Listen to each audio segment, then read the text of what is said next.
Throughout Family Guy, Peter Griffin has randomly gained wild superpowers, often turning Quahog upside down in the process. From accidental abilities to bizarre transformations, Peter's brief stints with superhuman powers usually lead to chaos, ridiculous consequences, and plenty of laughs. Here's a look at the funniest times Peter had superpowers. In the Family Guy episode Viewer Mail number 1, the Griffins unexpectedly gained superpowers and quickly became the #1 problem in their own city.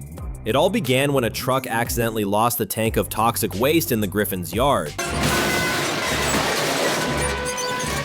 Six bets! Curious about the commotion, the family stepped outside to investigate. It looks like the back of a tanker truck. Wow. In his excitement, Chris rushed to the tank and accidentally opened the valve, flooding the yard with glowing green sludge. Ugh, what is this stuff? Yeah, it's some kind of nuclear waste. As soon as the family came into contact with the toxic material, they underwent a sudden transformation. No, not that kind of transformation.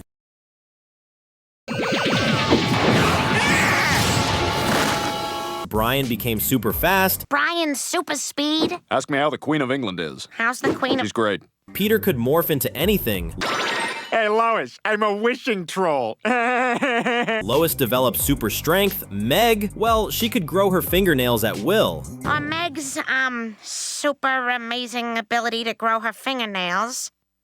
While the powers were exciting, Lois reminded everyone that they came with a serious responsibility. We have a responsibility to use these powers properly and not to abuse them for personal gain. So when Meg asked him to get a lock of Justin Timberlake's hair, he didn't hesitate. Transforming into Britney Spears, Peter easily snuck into the pop star's dressing room. All right, hold still now. With easy access to anything he wanted, Peter was thrilled. Soon the entire Griffin family was causing chaos throughout the city. Oh, I'm sorry, ma'am. Here's another one. What the hell is going on here? Concerned, the citizens of Quahog called an emergency town hall meeting. Citizens of Quahog, we have a problem. You're damn right we do. Peter Griffin stole my hair. While Mayor Adam West spoke about how to stop the Griffins, they crashed the meeting. Silence! We demand obedience! Or else! Eder growled, transforming into a Tyrannosaurus Rex to scare the crowd. Anyone who opposes our demands will be destroyed. But Mayor West refused to surrender his city, so he marched off to the toxic waste dump. Citizens, I'm off to the toxic waste dump.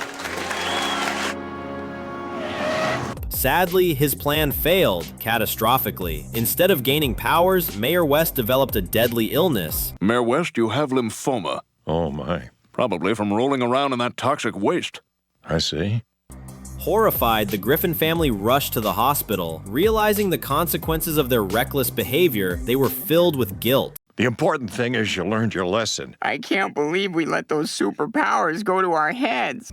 This episode delivers a clear message. With great power comes great responsibility. Misusing power not only affects you, but everyone around you. Use it wisely for the greater good. In the episode Viewer Mail 2, Peter Griffin received a unique superpower that quickly turned into chaos. The story began with Peter and Brian watching a TV show featuring a roast of Robin Williams.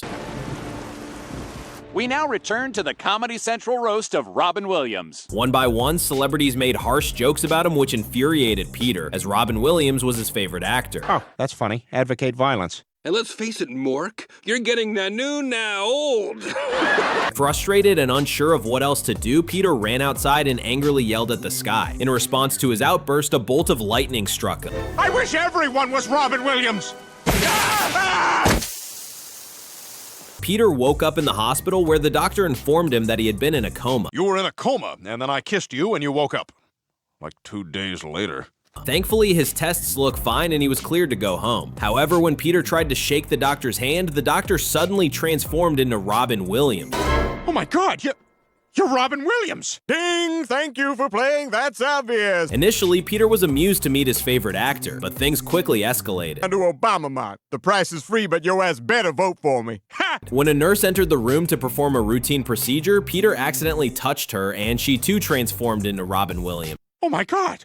Everyone I touch turns into Robin Williams. Peter's carelessness had already transformed Chris and Meg into Robin Williams as well. Peter! You pat my back, I pat yours, and Pat Robertson pats Mr. Happy. Despite this, Peter showed no concern and continued enjoying his power. Forward, people. Oh, boy! And that's the second Southern Preacher one. During the night, Peter had accidentally transformed Lois. Broad and solid. Ah! You're not Lois! When he turned to Brian for advice, he touched him too, adding yet another Robin Williams to the growing crowd. Yo, Peter G, what's happening, dog? Oh, sideways hat, Robin. Nearly the entire Griffin family had become Robin Williams clones. Ladies and gentlemen, the doors. Now, everything Peter touched triggered the same transformation. From West Berlin, Pilgrim. Peter, desperate to escape, jumped off a cliff, but even the spike at the bottom transformed, leaving him unharmed. Seeing no other solution, Peter gathered all the Robin Williamses at the city square and addressed them from the roof of City Hall. Please, you are done here. Go and spread your comedy to all corners of this country.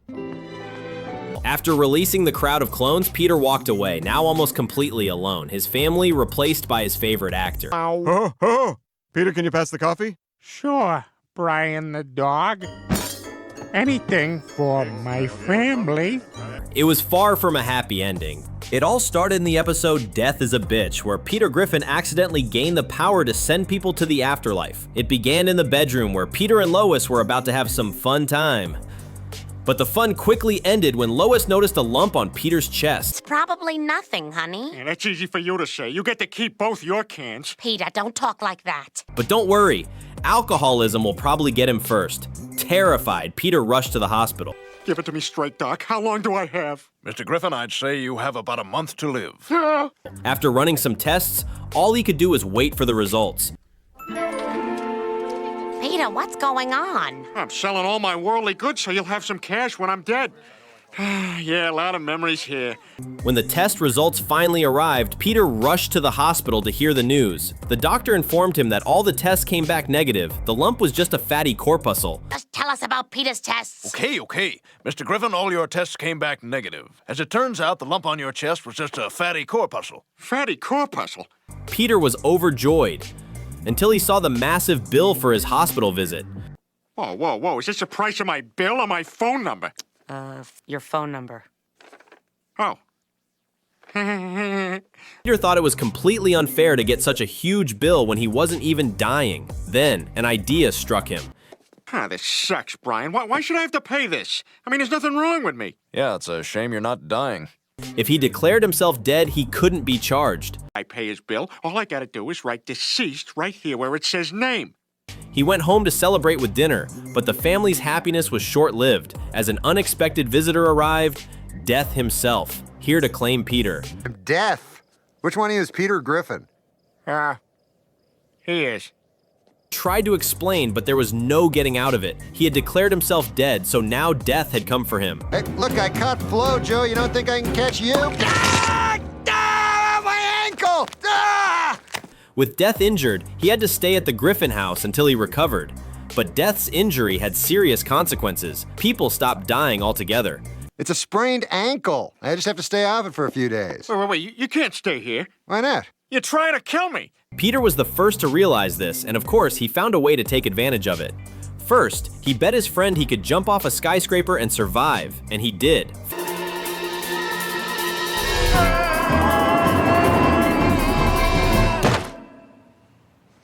Feeling invincible, Peter took things even further and bet he could survive a fight with a biker gang. Hey.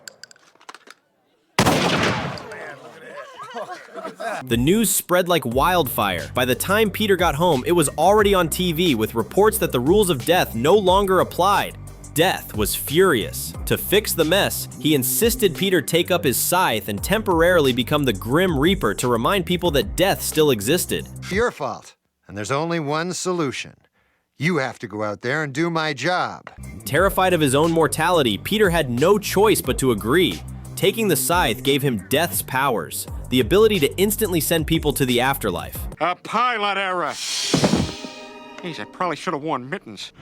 Fortunately, a stewardess knew how to land the plane safely. Death was angry, but Lois pointed out that the plan had worked anyway. It's those kids from Dawson's Creek. You're missing the most important thing here. You said you wanted everyone to know the rules of death apply, and now the whole world does. Yeah, I guess so. People were scared. Death's job was secure. Satisfied, Death recovered his powers and returned to work, leaving Peter to reflect on the chaos. The moral: foolish choices can have big consequences, so think twice before trying to cheat something as powerful as death. Thanks for watching. Don't forget to like and subscribe to our channel. See you soon.